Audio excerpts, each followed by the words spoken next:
Hi friends, good evening. आज हम बात करते हैं एक ऐसे टॉपिक को जो 6, 7, 8, 9 और 10 इन सभी क्लास के बच्चों के लिए किसी रामबाण से कम नहीं होगा। वैसे भी कुछ बच्चे हमको ऐसे कहते भी हैं कि सर आपका रामबाण, तो लो आज एक और रामबाण चलाता हूँ।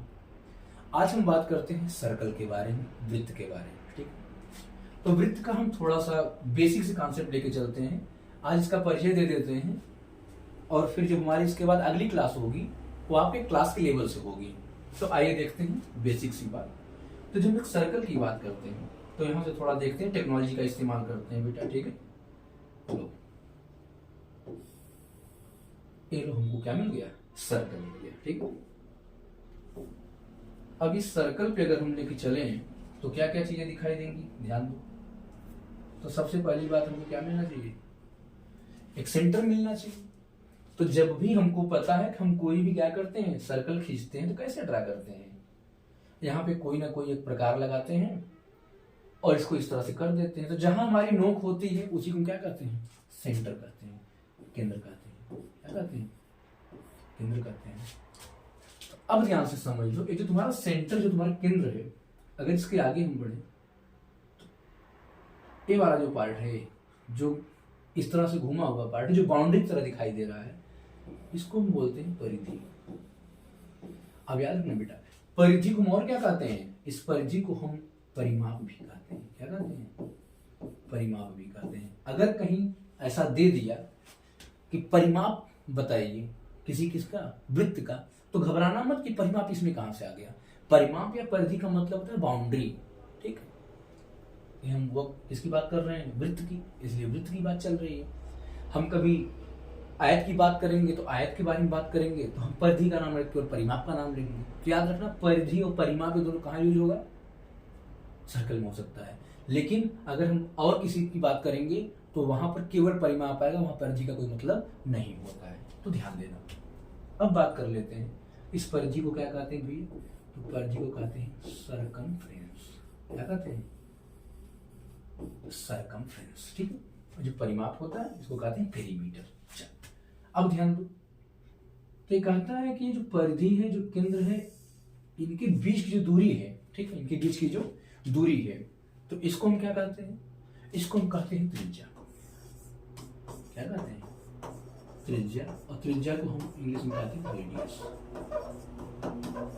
ठीक है, इसका बहुवचन बड़ा कमाल का होता है। तो थोड़ा बताना हमको, एक क्वेश्चन तुम लोगों को, देखता हूं कौन कौन से बच्चे इसको जानते हैं कि त्रिज्या का तो रेडियस होता है। तो अगर त्रिज्या का त्रिज्याएं हो जाएगा, त्रिज्याओं हो जाएगा, तो बताना इसकी अंग्रेजी क्या होगी। गूगल से मत सर्च करना, अपना दिमाग लगाना, नहीं जाएगा हम बता देंगे। चल, अब हम बात कर लेते हैं कि इसी के थ्रू अगर यहां से कोई जाता है और इस सेंटर से होकर ऐसे सीधे निकल जाता है, तो इस पूरे को, जो पूरा तुम्हारा पार्ट है, ठीक है, इस पूरे को हम कहते हैं व्यास। इस पूरे को मिला के क्या कहते हैं? व्यास। तो हमने दिखा दिया ना पूरे को। तो पूरे को हमने क्या बता दिया? व्यास। तो अब ये पूरा मिला के हमारे पास आ गया व्यास। और व्यास को हम क्या कहते हैं? डायमीटर कहते हैं। क्या कहते हैं? डायमीटर कहते हैं। ये जो हमारा डायमीटर है, जो हमारा व्यास है, अब जरा देखो, एक डायमीटर में हमने क्या देखा? यहां से यहां तक एक आर और यहां से यहां तक फिर एक आर। कितने आर हो गए? 2 आर हो गए, 2 रेडियस हो गए। इसलिए बेटा हमारा फार्मूला बनता है D इक्वल टू कितने आर?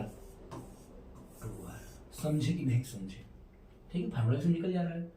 अगर आर को डी से निकालना हो तो हम देख रहे हैं, अगर आर निकालना है तो डी को क्या करना होगा? आधा करना पड़ेगा, मतलब 2 से भाग देना पड़ेगा। बात समझ में आई नहीं मेरी? आ गई ना? अब आगे चलो। ठीक है, इतना क्लियर है? इतना क्लियर होने के बाद अब आगे बढ़ते हैं कि और क्या क्या चीज इसमें आती है।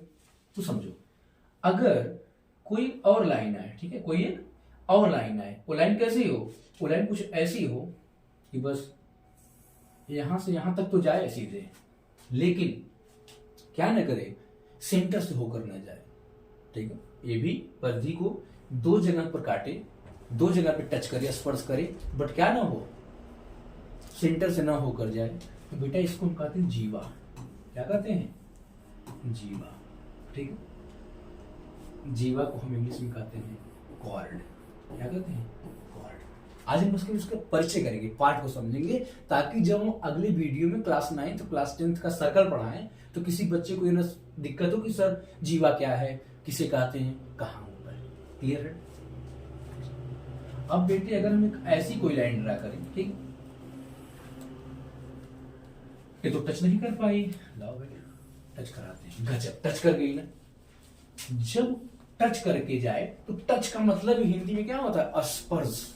तो इसका नाम हो जाता है स्पर्श रेखा। कौन सी रेखा बेटा? स्पर्श रेखा।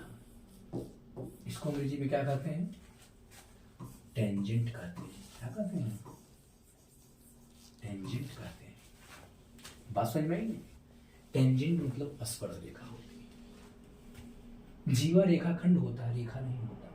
ठीक, अब देखो एक और नाम लेते हैं। अब हम एक ऐसी कोई रेखा कर दें है जो पूरे को यूं काट के निकल जाए।